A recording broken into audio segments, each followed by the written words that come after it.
They're in the gate, and they're off. Devil Moon is going straight to the front, challenged by Bolt from Heaven, and Bolt from Heaven is now just in front. 2.5 more back to Chow Praya, who's a joint third. Charlie's Ghost between rivals, and Mafia Man fifth, 4 lengths off the lead. Snap Daddy is next, and it's a big gap to Coach Ott. Past a half-mile pole, and it's Bolt from Heaven leading the way a half length. Devil Moon presses second. 2.5 more. Charlie's Ghost between horses. Mafia Man on the outside, and Chow Praya in the red down at the rail. Another length back to Snap Daddy, and still Coach Ott well behind. Devil Moon, Bolt from Heaven have been dueling throughout, and they've pulled 7 lengths clear with 1/4 mile to go. Devil Moon on the outside. Bolt from Heaven hugs the rail. Back to second, 7 lengths back. Snap Daddy takes third inside the 8th pole, and Devil Moon puts away Bolt from Heaven and starts to open up with every stride. It's Devil Moon by 3, by 4. Devil Moon is long gone. Devil Moon wins it by about 4 lengths. Bolt from Heaven second. Photo for third. Snap Daddy in front of Charlie's Ghost, then Chow Praya.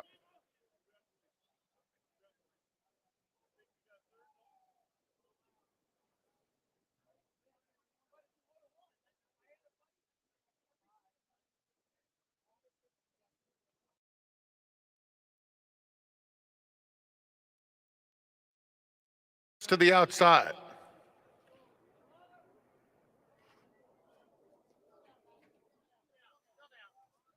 They're in the gate, and they're off. Renegade Princess, Roman Empress, Flatter with Jewels, and Chevet Arbiter is coming through along the inside. Splicer is at the back of the field. The pace is lively as Chevet Arbiter sprints through along the rail to take the lead. Flatter with Jewels is in between rivals second, and a 3-wide Roman Empress third. Splicer is fourth, but just 2.5 or so off the pace, and Renegade Princess now at the back of the group. It's Chevet Arbiter taking them to the backstretch in front of Flatter with Jewels in second, and Roman Empress ridden along on the outside third. Splicer tucked in neatly fourth in the white silks in hand, 2 off the pace. Another 2 back to Renegade Princess. 4.5 furlongs out. Chevet Arbiter out where she likes it on the lead. Lets it out a notch to be in front by almost 2 lengths to Flatter with Jewels second. Roman Empress and Splicer right together. Then Renegade Princess toward the 3/8, and Chevet Arbiter leads by just under a length now. Flatter with Jewels, Roman Empress, they've been 1, 2, 3 throughout. Flatter with Jewels now cruising alongside of Chevet Arbiter, and on even terms, midpoint on the far turn. Then it's Roman Empress, 1.5 back in third. Splicer drops back. Renegade Princess into fourth. They turn for home. Flatter with Jewels and Chevet Arbiter. Flatter with Jewels has the lead. Coming to the 8th pole. Chevet Arbiter trying her best, and 4 back to Roman Empress, followed by Renegade Princess. Coming to the 16th pole, and Flatter with Jewels opens up 4 lengths close to home. An easy win for Flatter with Jewels, widening out more than 5. Chevet Arbiter and Renegade Princess.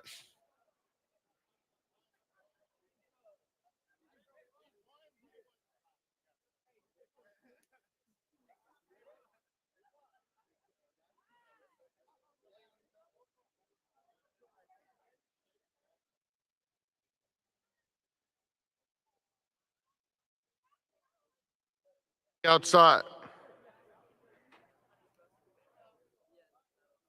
And they're off. Defensor Fortis with some early speed. Eddie's Last has good early foot too. And My Ransom in between them comes away in third. Bronco Nagurski is fourth, advancing along the inside. In fact, tugging his way within 1.5 lengths of the lead. The distant early trailer is first-time starter Commissioner H. Eddie's Last heads to the half-mile pole, dictating terms by a length. Defensor Fortis second, Bronco Nagurski, My Ransom third and fourth. Gap of 5 to Commissioner H. Heading into the far turn behind Eddie's Last, tracked by Defensor Fortis second. Bronco Nagurski is asked for a bit more at this stage. He's third and 3 off the lead. And outside of him, My Ransom, still 7 back to Commissioner H. They have 1/4 mile to go. Eddie's Last digging in.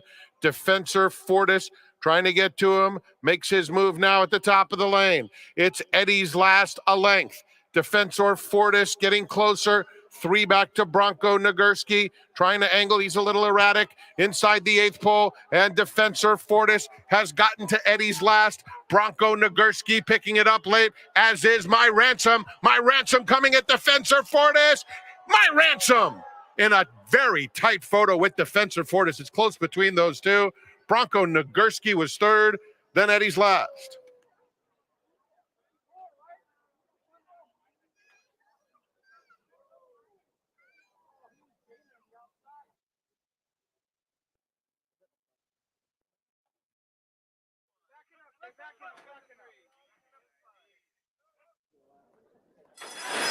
And they're off.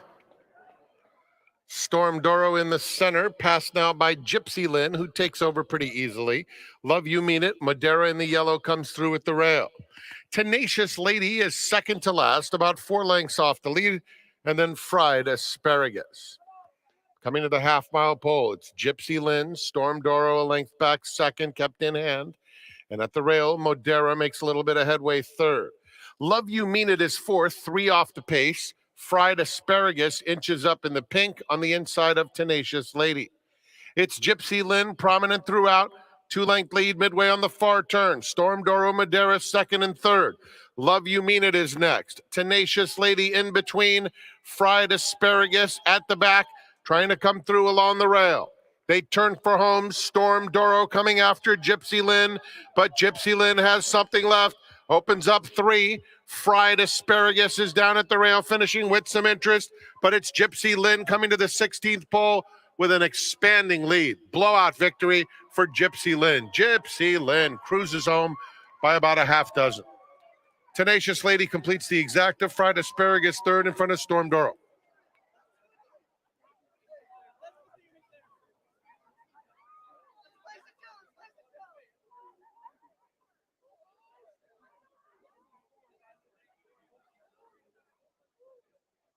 Fourth race named for Elise Dittman and Maddie Cooper, both DVMs, and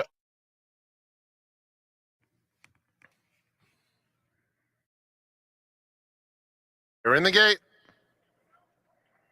And they're off. Uncle John and Infinite Experience both out alertly. Here's Touchdown Kittle coming through swiftly, and Touchdown Kittle is just a head away as they cross the dirt and get back to the main course. It's Uncle John narrow advantage. Touchdown Kittle is at the rail. Then Infinite Experience. Sanjak has had an eventful opening quarter mile, backs off now, and is 3 lengths off the lead, 2 clear of Maxville. Past the half-mile pole, and it's Uncle John in front.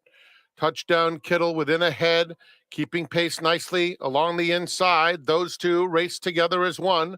Now 3 back to Infinite Experience third. Maxville moves up outside Sanjak. Uncle John, Touchdown Kittle. Uncle John ahead in front. 4 lengths back. Maxville gets underway, taking third as the field turns for home. Uncle John wide but in front. Touchdown Kittle at the rail, keeps on fighting strongly. These two pass the 8th pole. It's been a virtual match race since the gate open. Uncle John and Touchdown Kittle. Uncle John, Touchdown Kittle won't go away. Touchdown Kittle on the inside, and Uncle John in a head-and-head battle to the wire. Uncle John got there.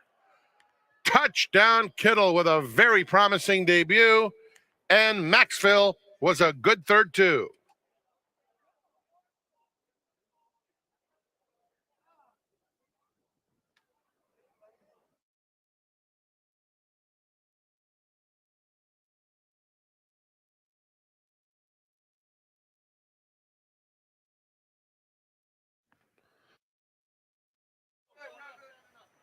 They're in the gate.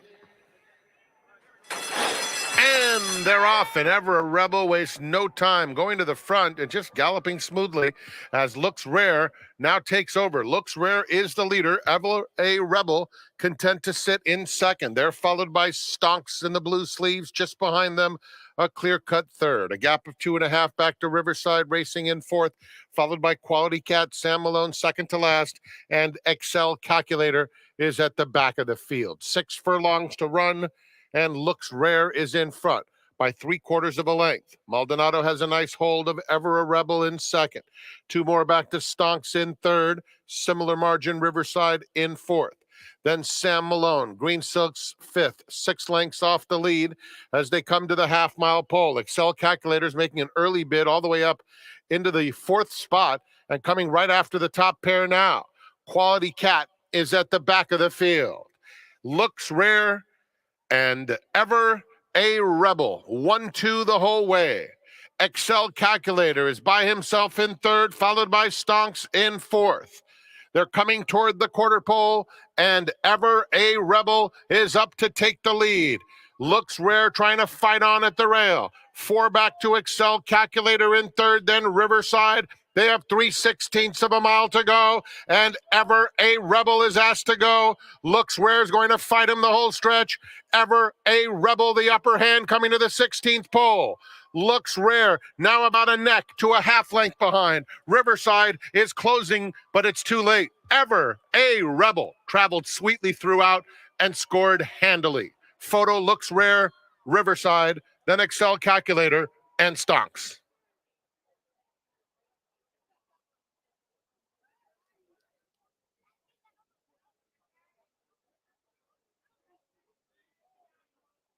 Start of the golden hour, pick 4, post time in 24 minutes.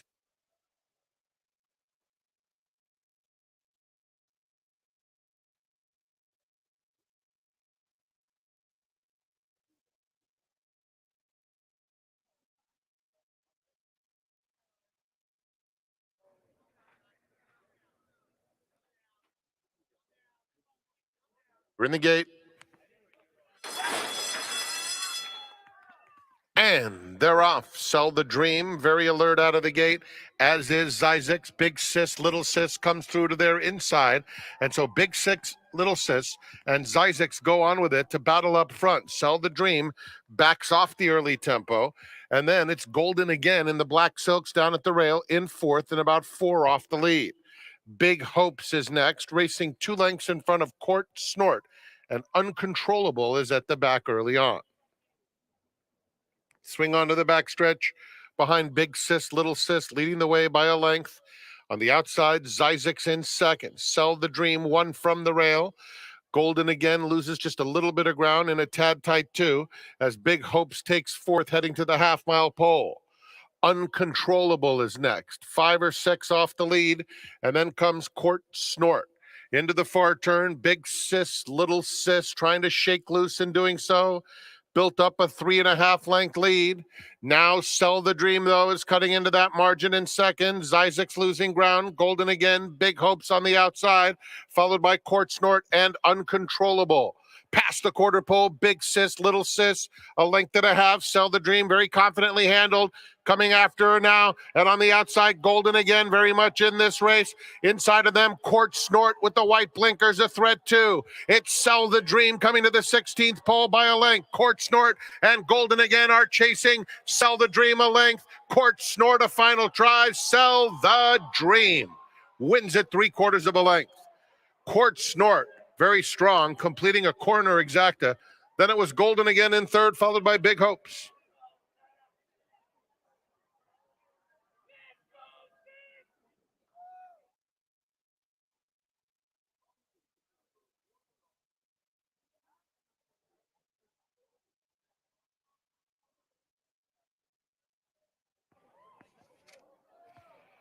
Never Sorry to the outside.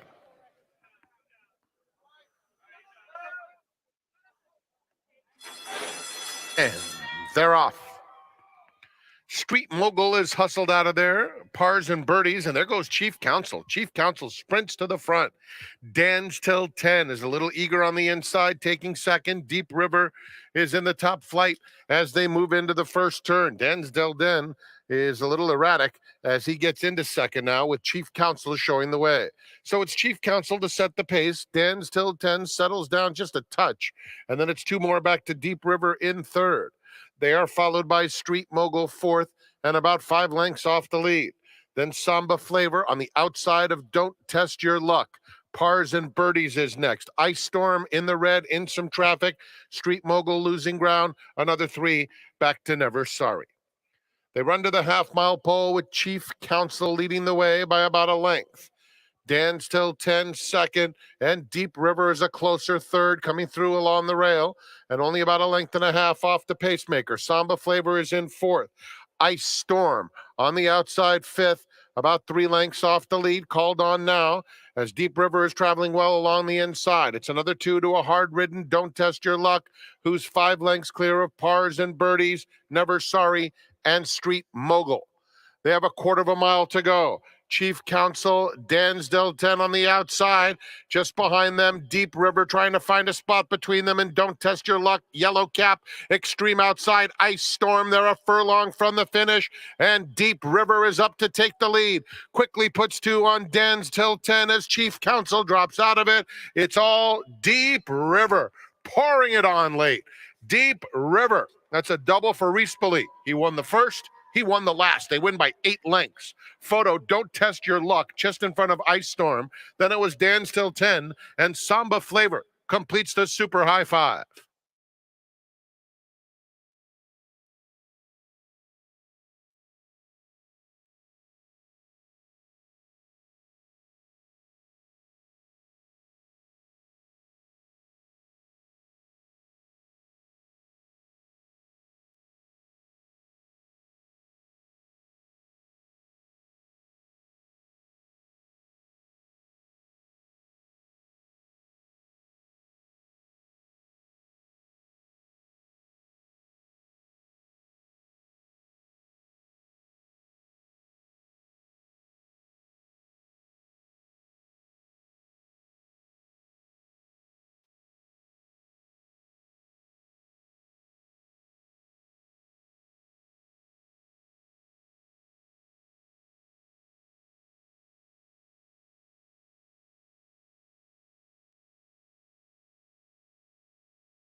Hi, everybody, and happy Preakness Day from all of us to all of you. The second leg of the Triple Crown will be run at 4 p.m. Pacific time at our sister track, Pimlico Racecourse in Baltimore, Maryland. And of course, all eyes will be on Mage as he tries to win the second leg of the Triple Crown and perhaps go on to become the next Triple Crown winner 3 weeks from now in the Belmont Stakes. Hi, everybody. My name is Tom Quigley, VIP player concierge, host for the next 35 minutes or so of the seminar. Delighted that you decided to join us on this special day.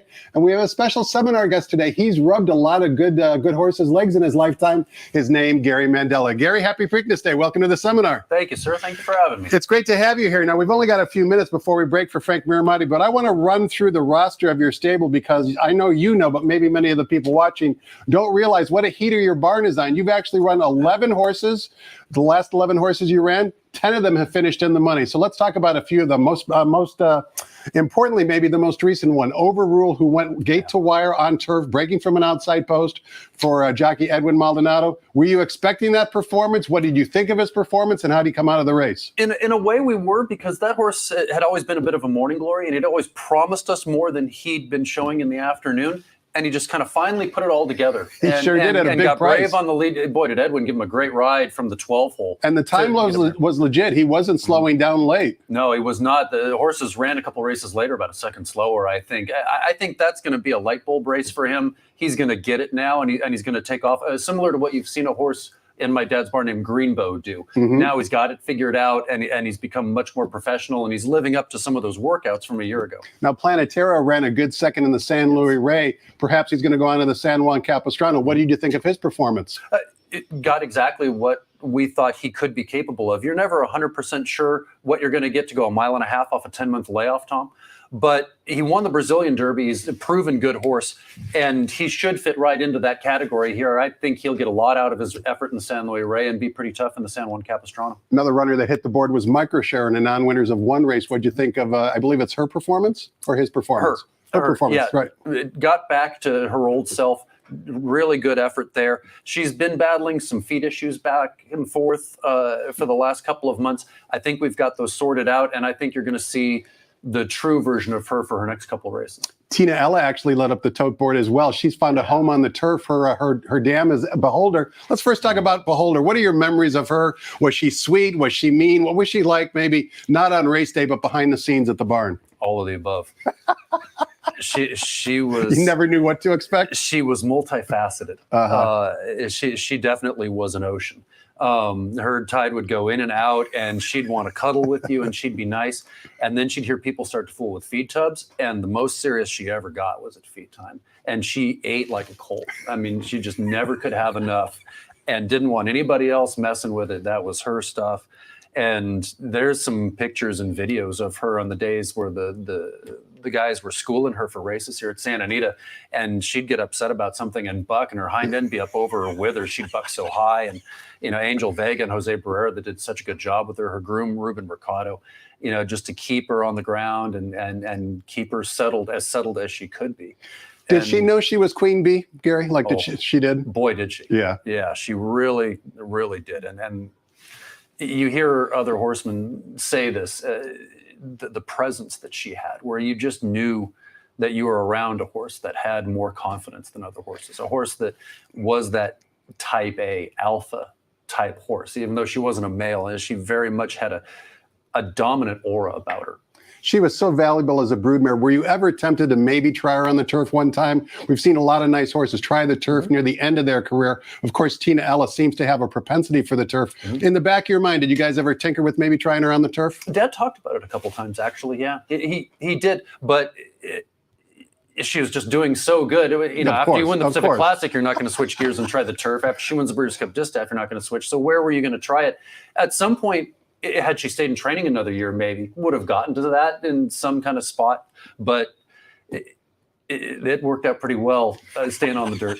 We're going to switch gears and find out who Gary likes on today's 10-race card. We're also going to get his thoughts on the Preakness Stakes as well. But before we do any of that, let's toss the microphone over to track announcer Frank Miramati and get the early changes on Preakness Day here at the Great Race Place.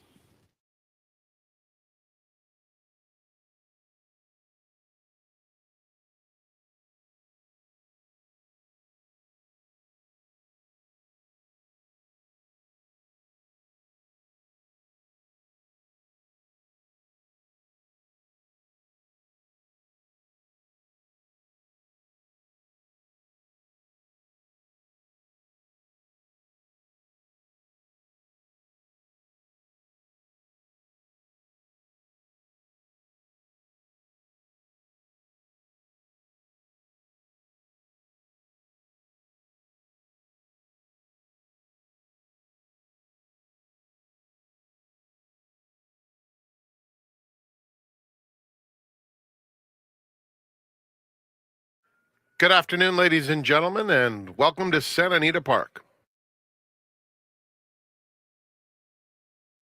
The track is fast, the turf is firm, the rail on the turf at 0 feet. Here are the changes. In the first, overweights, number 4 +3 and number 5 is +2. In race 2, blinker notes. Turning to the third, overweights, 3 +2, 4 +2, 5 +1. In race 4, no changes. The fifth begins the Rainbow Six, 138,000 in the jackpot. Number 3, Zihuatanejo, 1 pound over. In the sixth, number 7, Luminiferous, 2 pounds over. Race 7, scratch 1, Twice Fooled, and scratch 6, Cupid's Crusader, 1 and 6 are out. Overweights, 3 +1, 4 +3, 8 +5. The eighth is the Ms. Direction Stakes, scratch number 6, Lady J. Our ninth race this afternoon is the start of the Golden Hour Pick 4. Number 4 carries 1 pound over. And the 10th begins the Golden Hour Double. Just the blinker note. Let's go back now to the studio. Quigley's Corner continues with Tom Quigley and Gary Mandella.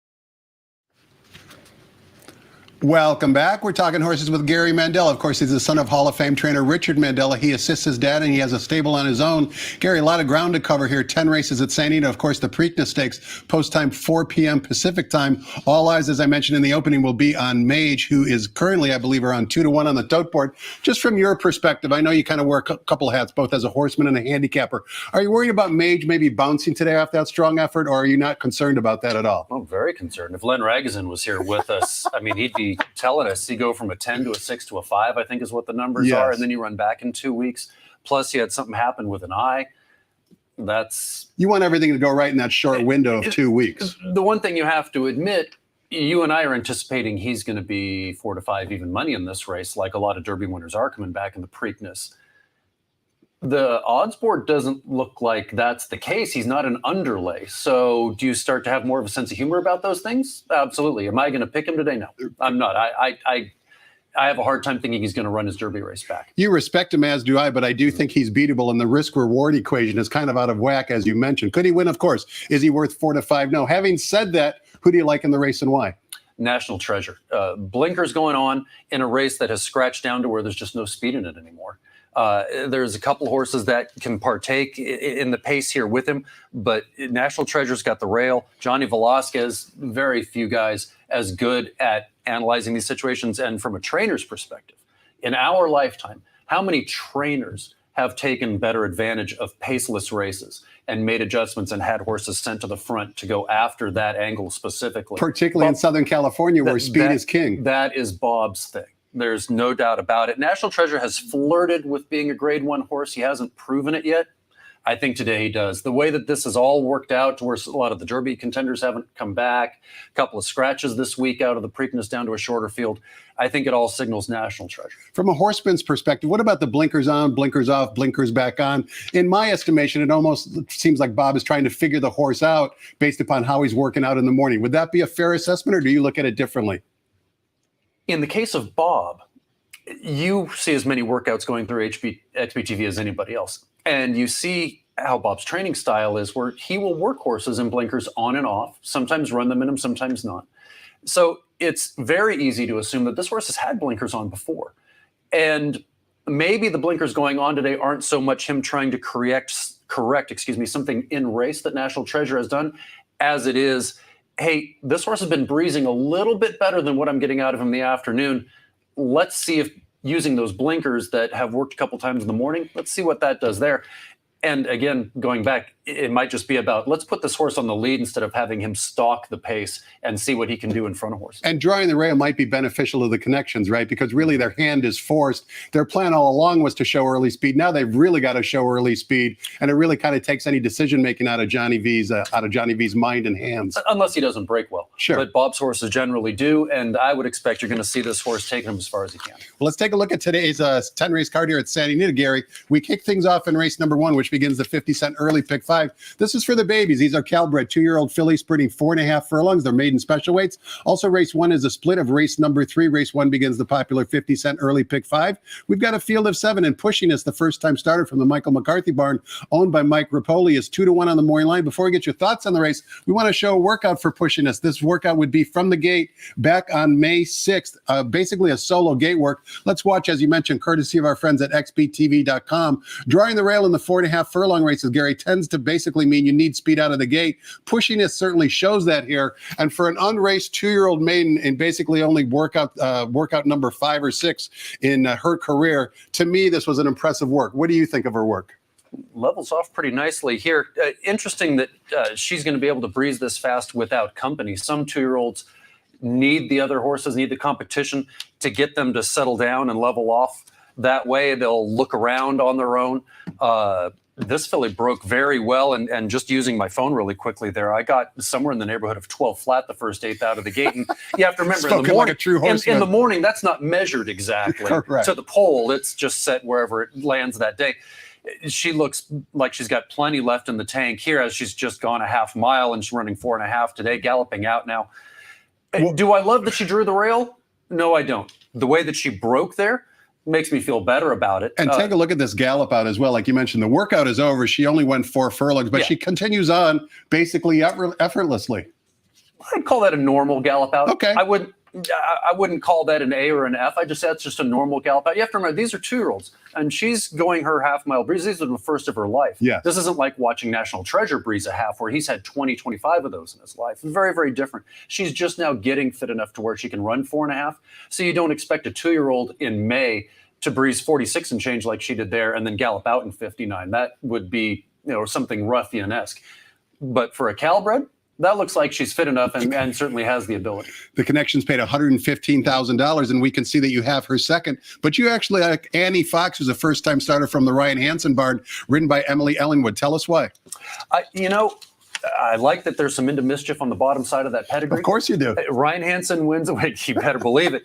Ryan Hansen wins with plenty of first-time starters on this circuit, and it's just the simple fact I like breaking out of the 6-hole than the 1-hole with a 2-year-old. Especially going 4.5 instead of 5. Better chance she's going to get a good trip, and you're going to get 12-1 instead of even money. I don't recommend you bet very many 2-year-olds in your life at even money or less when they draw the rail. I just don't. No matter how good they breeze. And the last 2 workouts for Annie Fox were out of the gate, including a bullet workout back on May 10th. So it looks like she's going to be able to pop the gate and maybe Pushing Us, and we'll see actually who wins that duel, if in fact that's how the race develops. Do you agree with me? I wasn't impressed with the first 2-year-old maiden race that everybody else in here is coming out of. I don't see one of them. You kind of got to draw a line through that. You're exactly right. You kind of lean toward a first-time starter bait. But again, better than anybody, horses can dramatically improve and start number 2 in their career. They can. Sure. They can, and it's a good way to find some value if you liked one of them, if you think we're wrong. Take a look in the paddock and on the racetrack for the fillies as well. Race number 2 begins the 50-cent early pick 4. We're on the turf course, 6.5 furlongs on the flat turf course. The rails today are at 0 feet, by the way. This race is for $32,000 claimers, non-winners of 2 races lifetime. We've got a field of 7. Number 3, Catarini, putting the blinkers on from the Mark Glatt barn, is the 2-1 morning line favorite. Talk to us about race 2, Gary. Similar to what we were talking about with National Treasure, I think this is good timing on Mark Glatt's part to try the blinkers on this filly. She's ran well her last race. She's actually run well in her last 4 or 5 sprints. You just throw the mile out because that's not applicable to what she's doing today. And she's been trying very hard. Her last race, she got in some trouble. Blinkers go on. Do you see much pace in here? Very little. I really don't. So if Rispoli gives her just a little extra nudge and the blinkers give her a little extra nudge, she'll get a much better trip today. And I don't think she caught the toughest group of 32 beaten claimers in this one. So it's probably a good day for her to get back to the winner's circle for Mark. Her one win in her career came on the flat turf course here at St. Anita, going 6 furlongs when she broke her maiden for $50,000. Just a general question for you, Gary. I know you can't get into Mark Glatt's mind, but you talked about how her one per effort was going around 2 turns. Do you think that was just more of an experiment? Do you think maybe that was a condition book play where there was no sprint available? Like, why do you think Mark decided to do that? Of course, hindsight's always 20/20, and she didn't run as well as a sprint. But why do you guys do the things you do? A lot of times the book forces you. That race doesn't fill that's in the book. So your filly's doing so good, you want to try something. Heck, she's by Broken Vow. You'd never criticize a trainer for trying a Broken Vow a little bit further. It turns out she's a little bit better as a sprinter for whatever reason, and that's what she's doing today. And Mark's trying to make her a little bit better by making an equipment change. This looks like the right situation for that to work. And the Glatt barn has been red hot, that's for sure. Race number 3, as mentioned before, is a split of race number 1. Same conditions, 4.5 furlong Calbred, 2-year-old fillies, maiden special weights, a field of 7. The second time starter, number 5, Conquest Celius, is the 8-5 Maury Line favorite. Edwin Maldonado in the saddle. We know what that means. Theft is on the agenda. Do you like this particular filly, or are you looking elsewhere? I am going to look elsewhere. I'm going to take the same opinion of this race as I did with the split, the first race, and look towards the first time starters, mostly because of the 7 Crazy Hot. This was a filly that I liked a lot at the yearling sale last year. If I had enough budget to have bought one more horse, she would have been the one I would have gone after. I thought she was really nice, and I thought she was exactly this type of filly, something that you could go on with a little bit soon, make the races early, maybe have a little bit of fun in the summertime as opposed to waiting around. She just looked like she was ready for it, and it got over the years. Jeff Bondy's won how many of these kinds of races? Millions. Don't even bother looking at the percentages. They're just there's too many years worth of winning with first-time starters to even talk about. Speaking of which, if you're going to go against her, she'll probably be a favorite in here, like the McCarthy filly will in the first, I would imagine. The 3, High Flying Gracie, Steve Knapp's had a heck of a meet. And he actually wins with more first-time starters than people give him credit for, I think. And that filly wouldn't surprise me if she made her presence felt here. Noted clocker Toby Terrell was on the seminar a few weeks ago, Gary, and he said that Steve Knapp is loaded with 2-year-old babies. I don't know how much time you have in the mornings to actually watch other trainers' horses work. Maybe when you're strolling around, do you take a look at the saddle cloth? Does something catch your eye? Or do you have blinkers on and you're just focused on your barn? That's the easiest time to notice other people's horses, is when you end up in company with them unintentionally. Mm-hmm. Either you get the better of them, they get the better of you. Then you go calling around John Malone, Toby Terrell. Hey, who was that? Who was that blew my doors Use off? all your resources. Who was that I outworked? And you're hoping somebody's going to tell you that was John Henry. But Sure. In fact, it was a horse that ran 3rd for maiden 20 the other day. And you're, okay, so I didn't beat much. That all happens. We concentrate so much on what our own horses are doing. Of course. And how they're galloping out here and how they're changing day to day and trying to figure out if they're absolutely ready to run, if they're at their best, if this is the week, do I need to wait for next week? I don't want to speak for anybody else, but I don't watch a lot of other people's horses train very, very often. I don't go out of my way to anyway. Training horses is the ultimate crossword puzzle, that's for sure, right? Trying to figure things out. Maybe more like a Rubik's Cube. It's not even as straightforward as a crossword puzzle. Race number 4, we're back on the turf course. This time we're going 2 turns. It's for fillies and mares, allowance optional claiming types, non-winners of 2 other than a field of 5. Number 5, Ever Smart from the Neil Drysdale barn, ridden by Hector Barrios, is the 9-5 Maury Line favorite. Just a field of 5, but you can make a case for most of them here, Gary. Who do you make a case for best?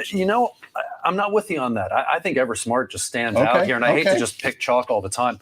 But that second to Quattro L a couple races back, granted it was last year, that effort's going to stand out Quattro here. L would be 1-9 in here, I think. Right? And her Golden Poppy effort wasn't bad. It was off the layoff. Golden Gate Field's turf course is not known as being speed favoring, and she ran pretty well up there. I would guess second off the layoff. She's going to be double tough and probably the best favorite on the day when it's all said and done. Other than Ruby Nell, of course.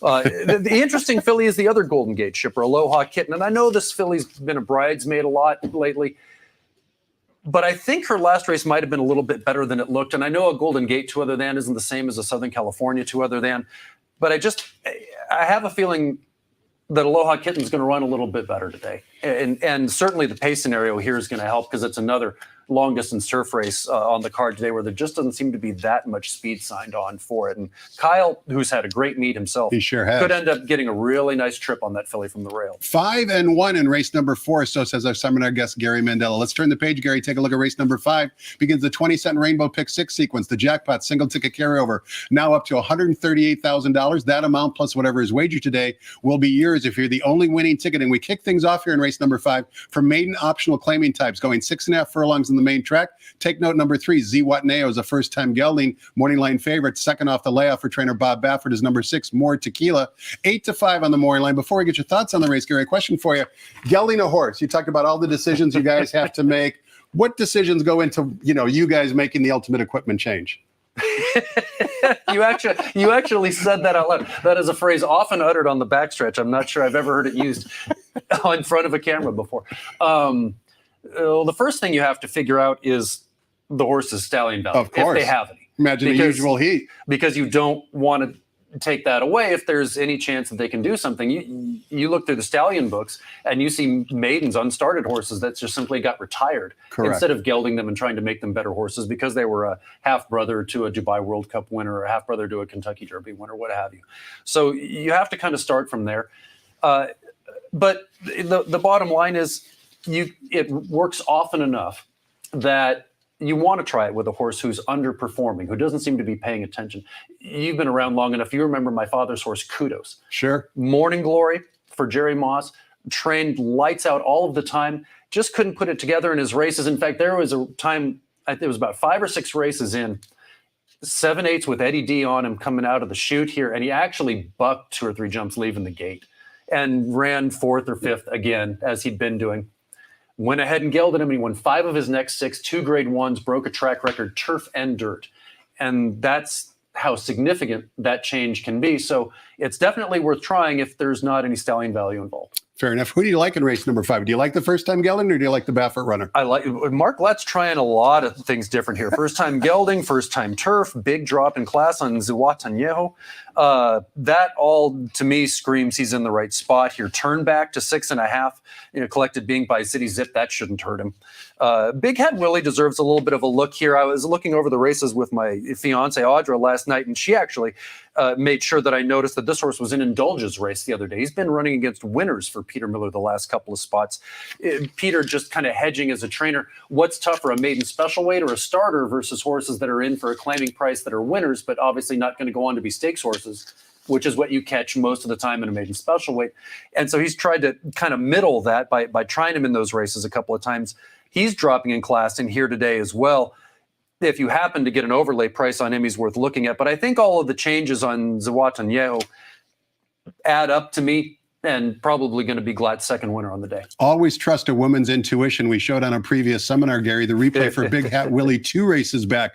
Really troubled trip while wide with Flavian in the saddle. Last time I kind of flattened out, but that distance was 7 furlongs. Today is 6.5, and they go over to the red-hot new jockey in the colony, Antonio Frizu, who certainly is making a very positive impression in a short amount of time. Race number 6 begins the 50-cent late pick 5. We're back on the turf course, 1 mile the distance. Maiden special weight, fillies and mares. We've got a field of 9. The morning line favorite is a filly that you're very familiar with, number 3, Ruby Nell from the Richard Mandella barn. 5-2 on the morning line. Let's go down memory lane here and take a look at Ruby Nell's debut performance. It was back on January 26th. It was the 9th race. She broke from post position number 5. Just take a look at her during the entire race. She's easy to spot. She's wearing orange silks with an orange cap. She's in the Spendthrift Farm colors. Let's listen to Frank Miramati describe the action. AG Bullet is very fast away from the gate. Lunar Impact with the yellow cap racing in between horses close up, and Gila is just outside of that pair. Gila puts her head in front now. Then it's Mount Mary, a close up 4th, far outside Playlist 5th, about 4 lengths off the leader. Then comes Irish Patsy. Rivka is racing in mid-pack and in a touch of traffic at this stage. Fayette Fox on the inside of Marina's Tina. And then it's another length and a half back to Ruby Nell. And at the back of the field, Not Now. 7 lengths covers them, fairly compact into the turn. AG Bullet is the leader. Has it by 2 lengths now. Playlist on the outside, moving into second. Irish Patsy is down at the rail as Mount Mary is dropping back around the far turn. Marina's Tina picking up a little bit of momentum. Ruby Nell switches to the far outside with the orange cap. There's a furlong left to go. And the lead still belongs to AG Bullet. In fact, she has widened a 6-length lead. Ruby Nell comes out of the pack in the center of the course, moving into second late. But it's all AG Bullet and Joe Bravo just trouncing the competition. Ruby Nell second best. Third went to Not Now. Gary, if I looked in the dictionary for the definition of a troubled trip, Ruby Nell might have fit that performance or that definition this particular day. We can see on the gallop out, she's catching up to AG Bullet. As you well know, that was the most productive maiden race we've had at this meet. There's been 6 next out winners out of that race. Now you put her back on the main track for her most recent 2 efforts. A little bit disappointing. Now you decided to put her back on the turf course, stretch her out. Connections paid $1.2 million, so expectations are high. How's she doing, and what do you expect today? She's doing great, and all along she's trained like a filly that would appreciate a little bit more ground. Just haven't had the right opportunities, and with intermittent rain in the schedule and the way we've been able to train her and just the timing of things, it hasn't worked out to be able to do it before now. But today the pieces fall into place. I think that I'm not sure she has to have turf, but it's certainly not going to hurt her. You can see from her last race and the strength of that field, the way that it came back. You can't break the way she did in a field where 6 of the 9 are going to come back and win their next start. That you're not going to spot all them. That wasn't going to do any good. So I think the stretch out will really help her today. I think she'll give herself a good trip and be very difficult to beat today. If you had to be concerned about any of your competitors, who would it be and why? You make the same stretch out argument for the Mark Glatt filly. A Kitten's Joy out of a Gopher Gin mare that ran well sprinting has got to improve second time out and going long. I mean, you just don't know anything about pedigree if you're not seeing that. So that scares me a little bit. Gallimine, you're not sure exactly what you're getting there, with a French horse coming in off of a couple of decent races. One of them at St. Cloud, that's legit racing. Don't know if she'll like the firmer turf courses here, but there's a couple that would give you a little bit of pause, but the way Ruby Nell's training, I think she'll be very tough. Those of us with long-term memories remember the dam of Annie's Joy, Bootleg Annie, who was also trained by Mark Glatt. She was a stakes-winning mare, certainly very nice. And as you mentioned, the stretch out could basically hit her right between the eyes. Race number 7 begins at 50 cent. Late pick 4, we're sprinting 6.5 furlongs in the main track. For maiden claimers, $20,000 is the claiming tag. 2 scratches, scratch the 1 and 6, leaves us with a field of 7. Number 2, My Amigo, is a first-time gelding, the morning line favorite, taking a drop down in class in a career start. Number 2 is number 4, Apple Warrior from the John Sadler barn. 3-1 on the morning line. Give us your thoughts on race 7, Gary. I think this is a good race to try and take a stand against the favorite. It showed speed, and that's going to be valuable here last time out. The drop from state bred maiden 50 to maiden 20 isn't the same as true maiden 50 to maiden 20, and you have to be wary of that. I think Mi Amigo is an interesting horse trying to make that same equipment change we were talking about with gelding and seeing if that can be helpful. And Georgia certainly had a great meet as well. But the 3, Liddell, you and I have done this a number of times, and you know my theory about these maiden 20s. Most horses in maiden 20s are violating Einstein's rule of insanity. They're repeating the same process and hoping for a different result. And it is a nice spot to take on first-time starters. And as I was talking about this race last night, again, with my fiance, I wanted to like the first-time starter in here, and I like Dan Blacker, does a great job training. But I was thinking he doesn't win with a lot of first-time starters that I remember, but she pointed out to me that he does win with a lot of maiden claiming horses. And that's actually very true and statistically so.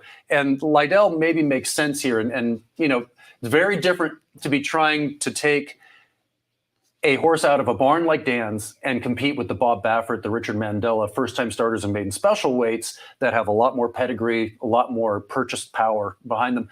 But to win a maiden 50, maiden 20, that's maybe showing more indicative of what the horses in his barn can do. And he's got them fit enough. And I think Liddell's an interesting, more of a price play on the card today. Good price, 6 to 1. Especially with Maldonado. What a great couple weeks he's had. You have a soft spot for the Candyman, as we all do. When you win on the filly named after my grandmother, you got to love that. As players, he gives us our $2 worth, right? He kind of is the modern day P-Val. He gets the horses out of the gate, gives them the best opportunity to win, lose, or draw. You're always going to get the best effort from the Candyman. It might even be an understatement, especially lately. I mean, he's just in that zone where he gets into, and a lot of people forget how many meets was he leading rider about 10 years ago back at Hollywood Park in the fall. For sure. When he gets in the zone, horses really do run for him. Race number 8 is our feature race on the card. It's the Misdirection Stakes for fillies and mares coming down the Hillside Turf Course. We've got a field of 8 after the scratch of number 6, Lady J, the morning line favorite. Number 8, Big Summer, who is tough as hickory, 7-2, lukewarm morning line favorite. Interesting to look at the connections for number 2, Canoodling. Mike Pipey and Mike Smith, they teamed up to win 2 Breeders' Cup sprint races with the filly named Misdirection, whose race this named is an honor for. Give us your thoughts on race 8, Gary. It's basically a replay of the Wishing Well, is it not? Freedom Flyer versus Big Summer. The last time these fillies all got together basically was in the Monrovia, these types of mares, and that race came off the turf. So that's not something that you need to figure out what's going on here. Freedom Flyer likely to get another up close, if not on the lead trip from Juan Hernandez. Joe Bravo might be in a little bit better spot with Big Summer today because of the presence of Elm Drive. I wonder if Ramon Vasquez will push Freedom Flyer a little bit more than she got pushed when Dettori was on her in the Wishing Well. But something that's happened here this week is that Carla Gaines has had a number of horses scratch from races the last couple of days. These are her first runners running since last Saturday. Running, and because it's the time of year where 2-year-olds come into the barn, my father's certainly been going through this. You do get some sickness that goes through your barn. You're having to scratch, go, rocket, ride. Perfect example out of the San Diego Derby. So I wonder if today's maybe not the day to put all your eggs in the basket of a trainer who's scratched a few horses that same week. In terms of Carla Gaines, Freedom Flyer has already proven that she can beat Big Summer with the right trip. My guess is she'll do it again today. Race number 9 starts the $1 Golden Hour Pick 4. If you're not familiar with the wager, links our last 2 races here at St. Anita with the last 2 races at Golden Gate. Always pays well because of the higher minimum and the lower takeout. And we kick things off here in race number 9, sprinting 6 furlongs in the main track. $20,000 is the claiming tag. Field of 6, 2 runners trained by Steve Knapp, 2 runners trained by Doug O'Neill. But the morning line favorite on the bottom, number 6, Strike That from the George Papadromo barn. 8-5 on the morning line. How'd you see race 9, Gary? Probably Strike That fits here. To be honest with you, the last time he was in a similar race, he bobbled at the start, lost a little bit of a chance, still ran on and ran a very good second.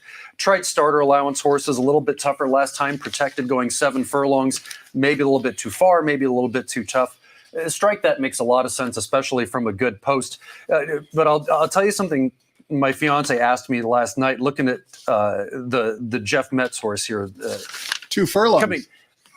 Well, when's the last time you saw that at Santa Anita? No, so here's the thing. Well, yeah. So here's the thing. So at not only 2 furlong races, but last year ran for 62.50.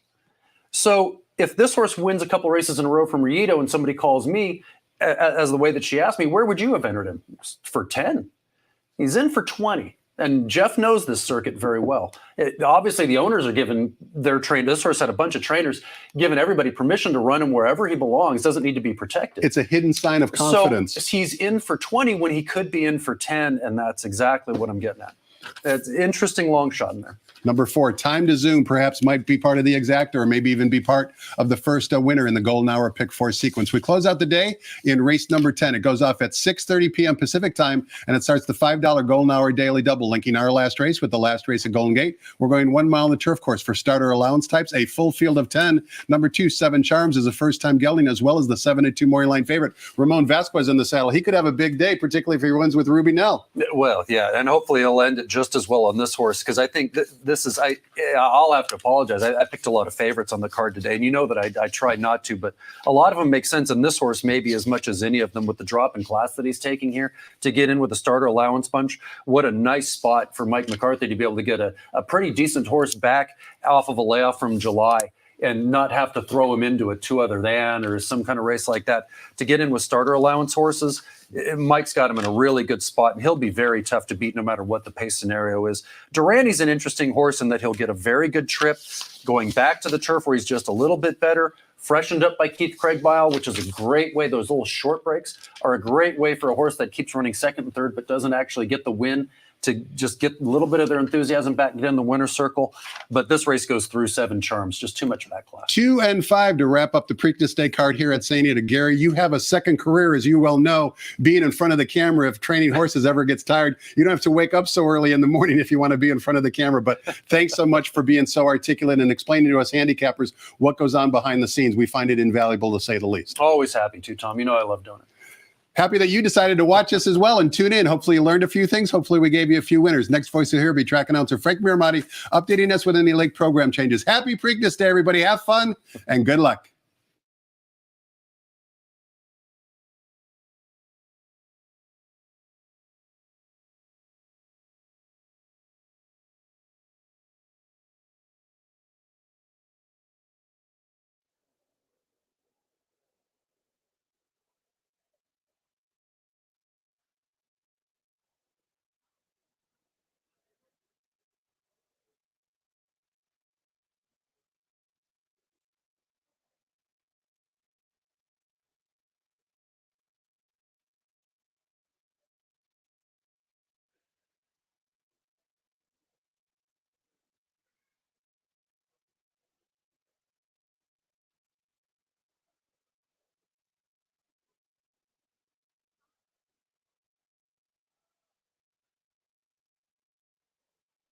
Ladies and gentlemen, directing your attention to the winner's circle, Jay Cohen, Rick Tyree, and Bill Frazier with our national anthem.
Good afternoon, ladies and gentlemen, and welcome to Santa Anita Park. The track is fast, the turf firm, rail on the turf at 0 feet. Here are the changes.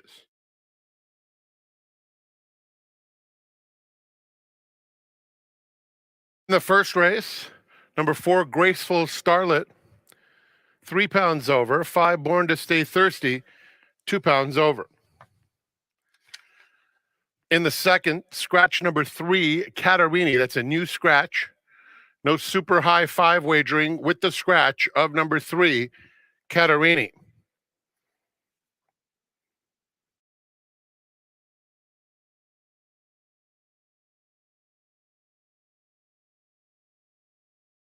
Turn into the third.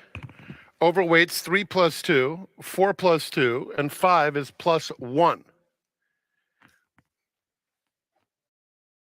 Race 4, no changes.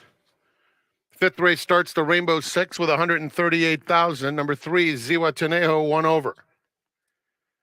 In the 6th, number 7, Luminiferous, 2 pounds over. Race 7, scratch 1, Twice Fooled. Scratch 6, Cupid's Crusader, 1 and 6 out of the 7th. Overweights 3 plus 1, 4 plus 3, 8 plus 5. 8, The Misdirection, scratch 6, Lady J. 9th race, number 4, Time to Zoom, 1 over.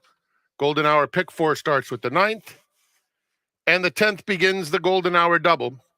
Just the blinker note. Post time for the first in 26 minutes. Enjoy your day at Santa Anita Park.